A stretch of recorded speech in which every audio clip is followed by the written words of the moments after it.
Well, hello. Welcome once again to Stuff and Things, where I like to talk about stuff and occasionally even things. I'm your good friend Bradley, and today is a very pleasant Sunday Stuff and Things. And on this pleasant Sunday Stuff and Things, I have many stuff and things to talk about, including upcoming videos, reviews of blends, things on Stuff and Things plays, all that good stuff to come. Trying to photograph animals. We'll get into that. I will reveal which blend you picked for my next pipe blend review. I will get into a film recommendation, something that I watched recently that I thought was quite good. And then, of course, we will wrap up with your questions in hashtag askstuffandthings. But all right, we've got a lot to cover, so let's jump right in. I mentioned upcoming videos. The first one that you will be seeing on this channel, Stuff and Things, will be posting on Wednesday, and that is the review of Germain Brown Flake. You may have seen the first impressions video last week. If you did not, you should check it out because I was very positive about this blend. And I have to say, I don't want to give the review away, but this tin is almost empty. There are just a few little crumbs left in here. So take from that what you will as to how I reacted to this blend and how I finally rated it when I did the full review. So stay tuned for that. That'll be posting this Wednesday. We also have, I think Monday is the very last Hitman video, Hitman 2 on Stuff and Things Plays.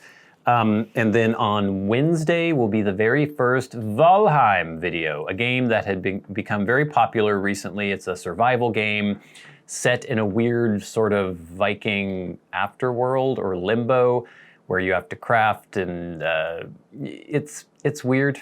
I haven't played very many survival games or ones, I guess, of this kind where you have to eat, you have to shelter yourself, you have to scrounge for supplies and materials and build up your home. And this game is a little different because you actually fight bosses and stuff.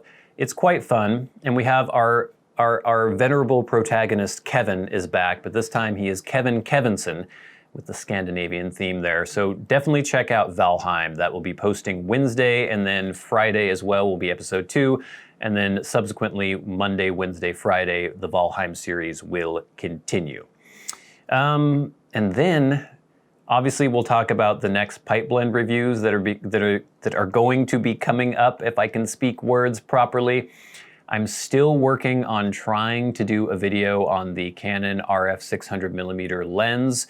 We're going to get into that a little bit next as to why I haven't actually done that video yet. Just lots more coming up on both channels. Been very busy, and you will be quite pleased with the content, hopefully. All right, so I mentioned trying to do a video on the Canon RF600 lens, and basically my idea for the video was that I would maybe do something in studio where I talked a little bit about the lens, and then I would cut to footage and or pictures that I have been able to capture with the lens.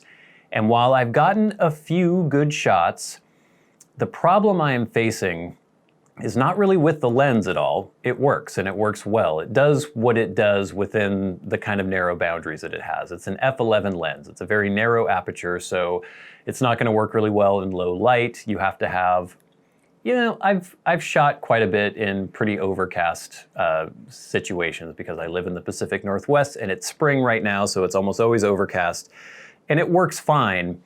The issue I'm having is that the fricking animals will not let me photograph them. And this is something that I guess I should have realized would be the case. I guess the fact that it is difficult to take really good pictures of wildlife is the reason why wildlife photography is like its own special niche, and there are people who are really good at it. Let me impart to you a few of the experiences I've had trying to take pictures. So I can do crows. Crows are fine. I feed them peanuts, they come up, I take pictures of them, that's fine. I got some good pictures of squirrels. That's fairly easy because they're fairly tame, they don't run away. I was working recently at a job site, and it was kind of a big development, a lot of different companies putting houses in this development. And there was this really big open area where they hadn't done any building, no digging yet or anything, just kind of this open field of scrub. And there are little trees around the perimeter on the sidewalk. It's sort of a whole block. And I noticed, I would go have my lunch. I would drive away from our site where we were working just to kind of get some distance from the job site. And I'd sit in my car and have my lunch. And I noticed this little bird kept perching on one of the trees. And I was like, what is that bird? Because it was about the size of a robin. But it definitely wasn't a robin. And I tried to get closer to it, and I realized it was a little bird of prey, a little raptor. And so I asked my sister, who knows a lot about birds, what kind of tiny raptor would that be in the state of Washington? And she said, it's probably a kestrel. So I looked more closely, and I said, yes, that is a kestrel. And so I looked them up. The American kestrel is different than the European version. It's similar size, does similar things, but I guess it's not super closely related. It's just kind of convergent evolution. The American kestrel is more closely related to like peregrine falcons and things like that. But it's this tiny little bird of prey. It catches, insects, frogs, mice, other songbirds and things like that. And I'm watching this thing, I guess 2 days in a row during my lunches. It would perch on this little tiny tree, head on a swivel. It would launch itself out and go grab something. I was like, aha, I'm going to bring my 600mm lens to work with me, and I'm going to capture this kestrel the next time I'm at lunch. The next day, brought my camera, saw the kestrel flying around while I was working. By the time I was able to go get lunch, drove my car up there, parked myself, started eating, kept an eye out for the kestrel, never shows up. Next day, same thing. It's flying around while I'm working. By the time I go have my lunch, it's not there. And this is the pattern that has been repeating over and over and over. I see an animal. I say, hey, I'm gonna get a picture of that when I can. Then I get my camera out, I sit there, and the animal's gone. Now, obviously, the animals do not care that I want to take pictures of them, but it's been very frustrating. And I know that most wildlife photographers probably spend hours sitting in blinds and things just waiting for animals to come into their frame. I obviously don't have that time, especially because most of the time when I'm out, I'm working, and I can't just stop work and go grab my camera and take a picture. That is not something that you can really do when you have a pump truck and cement trucks waiting and you're sitting there pouring a giant slab or a foundation. You're not gonna stop and go get your camera. So I tried getting the kestrel, failed. Tried again to go find the sea otters, failed. They weren't there. I found an old woman walking her dog, asked her if she'd seen them. Oh yes, I see them all the time. Haven't seen them today though. I'm going to try soon to go get some river otters, maybe, but I'm not, just the time, the narrow window that I have to go try to photograph these animals, they are not cooperating with me, and I find that vexing. If any of you have any sort of connection to these animals, could you explain to them that I want to take their pictures? And maybe they could pose for me, that would be great. But hopefully I will get some pictures of animals soon, animals other than just crows or I think I have a deer and squirrels. Very common, almost tame animals around here. I want some actual wildlife. So we will try, and hopefully I'll be able to report back to you and do a cool video and show you the capabilities of that Canon RF600mm lens. Hopefully. Next, in the last Sunday Stuff and Things video, I asked you which blend you would like me to review next. I told you actually that I was waiting on a tin of HH Pure Virginia by McFadin. That came in, so this is going to be the next review, and I thought I was clear in explaining that to you, that that was next, but I wanted you to pick the blend after that, and I had eight blends to choose from. You left a lot of comments on that video. I think it has about 125 comments or something, and most of those were responses to that question. Which blend would you like me to review next? Got a lot of votes for a lot of different blends, but there were definitely two blends that were in the front, and it was pretty neck and neck for a long time. And so I finally sat down today and I tallied up all the votes, and here are the final results. The two frontrunners were Robert McConnell, Scottish Flake, and Stonehaven by Esoterica. So, Stonehaven got 31 votes. And Robert McConnell Scottish Flake got 28. So there you have it, gang. Stonehaven will be the next blend that I review after HH Pure Virginia. I could not believe how many votes I was getting, how many comments I was getting, and I was really surprised by how close Scottish Cake and Esoterica Tabacchiana Stonehaven were. I know a lot of you were talking about the fact that this is so unobtainable, so maybe you'd rather see Scottish Cake. We will definitely do Scottish Cake soon. This will be the next blend after Stonehaven because it was so close and you obviously want to see this very badly. So now we have an order here, gang. We have Pure Virginia Flake, or just Pure Virginia. We have Stonehaven, and then we have Robert McConnell Scottish. Was I saying Scottish Flake? Scottish Cake. Robert McConnell Original Scottish Cake. So those are the next 3 blends that will be reviewed on the channel. Thank you so much for all the comments. It was a pleasure reading through them all. Now, I'm not sure if I've mentioned it on the channel before or not. I probably have, but my fiance Diamond is a huge film nut, and that has been very good for me because typically, before we got together, I had gotten into the habit of just almost primarily watching YouTube as my entertainment, which is fine. I'm on YouTube, you're watching YouTube now. There's a lot of good stuff on YouTube.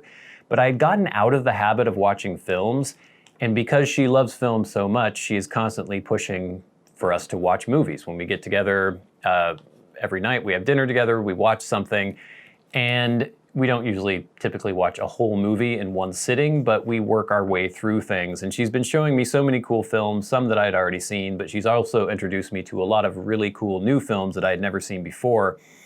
And one that we watched the other day was so interesting and so good, and I wanted to recommend it to you now. We actually watched it on the Criterion channel, I believe.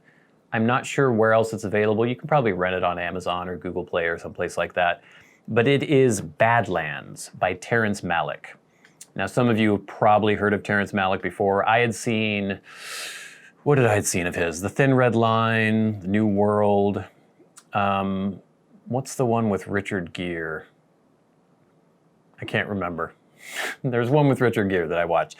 I've seen several Terrence Malick films, and he has this very kind of slow-moving lyrical style. Usually he uses narration in his films, a lot of shots of landscapes, really beautiful cinematography.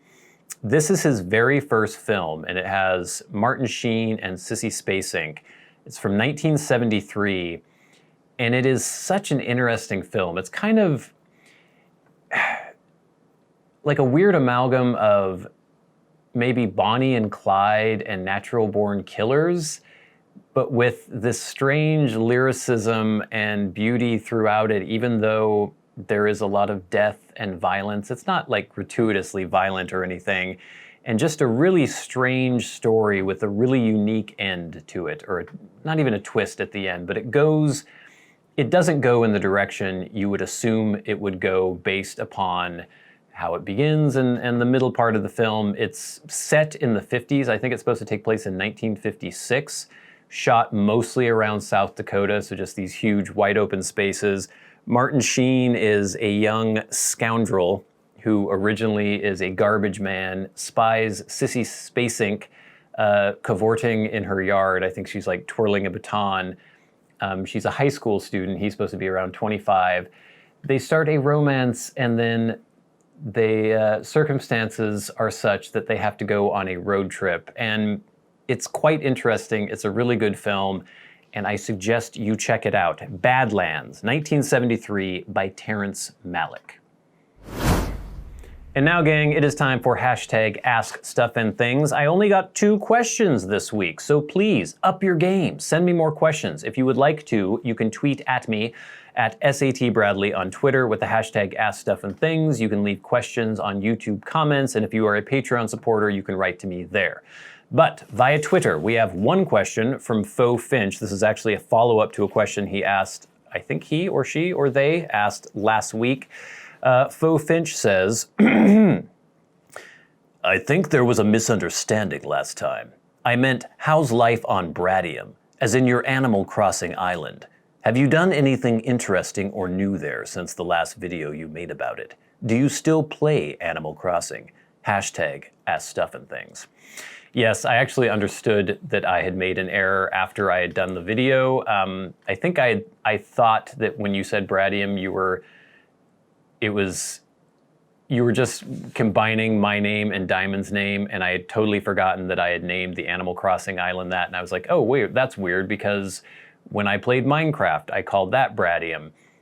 I don't know, I made the exact wrong conclusion, but yes, I had called my Animal Crossing island Bradium because my fiance Diamond and I both are on that island together. And that game came out a little over a year ago, and we have played every single day since that game came out. It is by far, Diamond does not play video games at all, but she loves that game and she has played it every single day. And because she loves it so much, I have continued playing it. I probably would have stopped after a while. Typically when an Animal Crossing game comes out, I play it every day for quite a few months. And then when a new season comes and things change in the game, I'll check in again. But since she loves it so much, she plays it so much, I play it every day as well. And it's been really great. It was the perfect game for the perfect time. It came out right when all the COVID stuff first started happening. People were in lockdown and everything. And I don't know, it's developed like this greater meaning just because of the bonding that we've had through playing it together. Doing things on the island, the other person can find what you've done, and I don't know, you can leave each other gifts and stuff. So yes, we still play it. Frighteningly, we have still been playing that game every single day, and it's only for 20 minutes or so a day. I'll usually, in the morning, I'll typically go in and do my chores in the game, and then she'll play it later on when she gets off of work. But yeah, we're still playing it. Thanks for the question, Faux Finch. Next, via YouTube from My Own Copilot, they say, once the pandemic is over, what country or continent would you like to visit? Well, that's easy, because we had tickets to go to Japan before all of this started happening. We had tickets and they were supposed to be for September, this last September. And then of course, with all of the nonsense going on, we weren't able to go. And actually our flight ended up getting canceled. So we got everything refunded, but we definitely want to check out Japan. I've always wanted to go to Japan. I took Japanese in college. I remember some, not a ton, but I do remember a little bit of Japanese, so it would be great to go there and have a chance to try to speak it to people.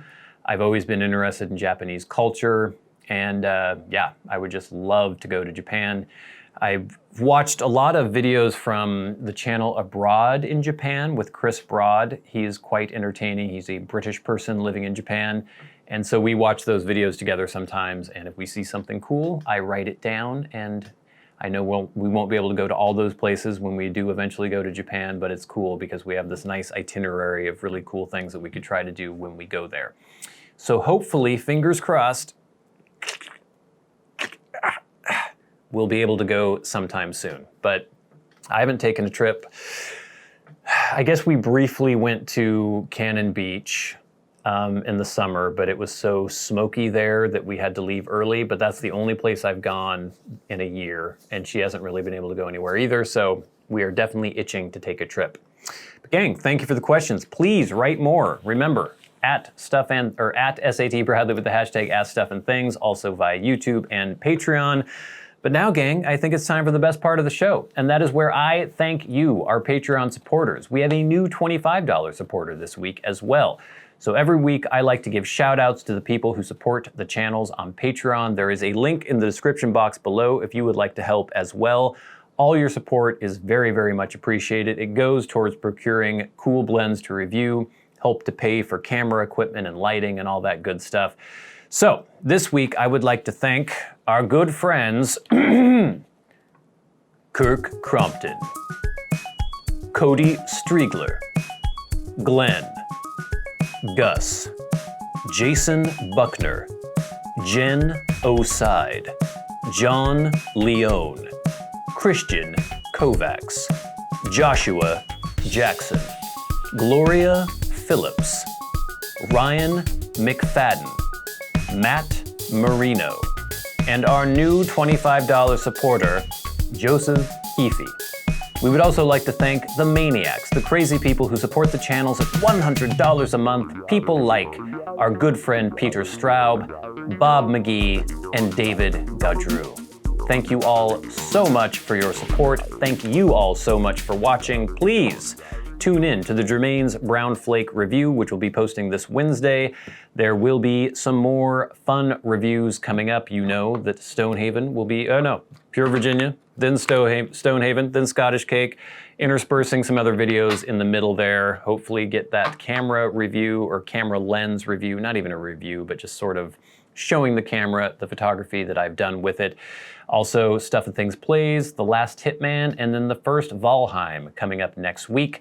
But until next time, until we meet again, I've been your good friend Bradley. You've been the audience. This has been Stuff and Things on a pleasant Sunday Stuff and Things. I'll see you later.